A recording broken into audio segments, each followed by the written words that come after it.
So ambassadors, let me then talk to you a little bit, because I know that all of us have been focusing pretty much, when we talk about Iran, it's always on the nuclear issue itself. Terrorism to some degree because it's sort of related, but there are larger issues that we have with Iran generally.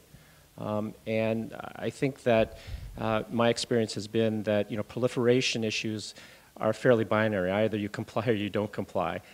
There are larger issues that we have with Iran that we may be able to cooperate on or be able to bargain with. Can you sort of talk about those particular pieces that people may not be that familiar with? The sanctions regime has in all of most of the sanctions that have been written include condemnation of their treatment of the opposition within Iran, the Green Movement, particularly after 2009 elections, and most generally human rights violations, which and it is a difficult country from the standpoint of how they treat their people, and our sanctions recognize that over and over again. That's one big issue.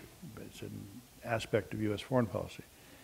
I think more to the point, however, is that in the region, over the last 2 or 3 years, certainly since the so-called Spring Awakening, Arab Awakening, the dynamics have changed totally for U.S. interests in the region. It's a major shift in how we're going to deal with the future, our relations with the entire region.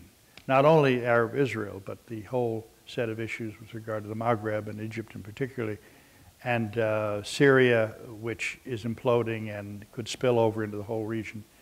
Iran is a player, and we've made them a player because we got rid of Saddam Hussein and the Taliban.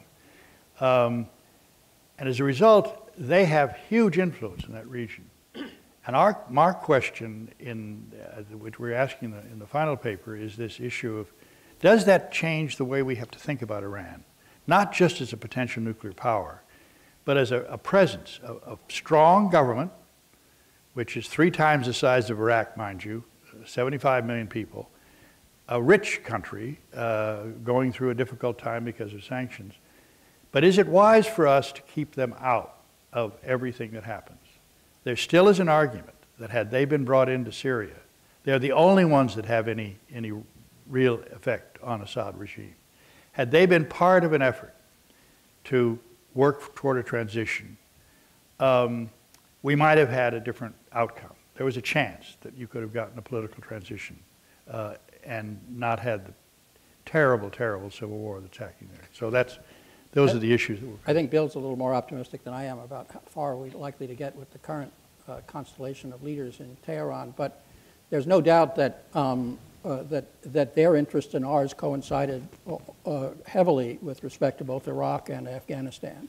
They wanted to overthrow the Taliban. They wanted to overthrow Saddam Hussein. And had we been willing to take advantage of that coincidence of interest back in the first half of the last decade, when we were going about overthrowing both of those regimes, there's a virtual certainty that we could have overcome a lot of the other differences that we had in a collaboration that focused on those 2 issues. We rebuffed any effort to collaborate on both of those issues, despite the fact that they were quite keen to do so and lost a lot of opportunities. I'm not sure that those opportunities still exist, at least not in the short term. But Iran is a polity which is not constant, which changes. It has elections. They're not fair elections from our standpoint. But the important thing is nobody knows who's going to win. And the winners do make a difference.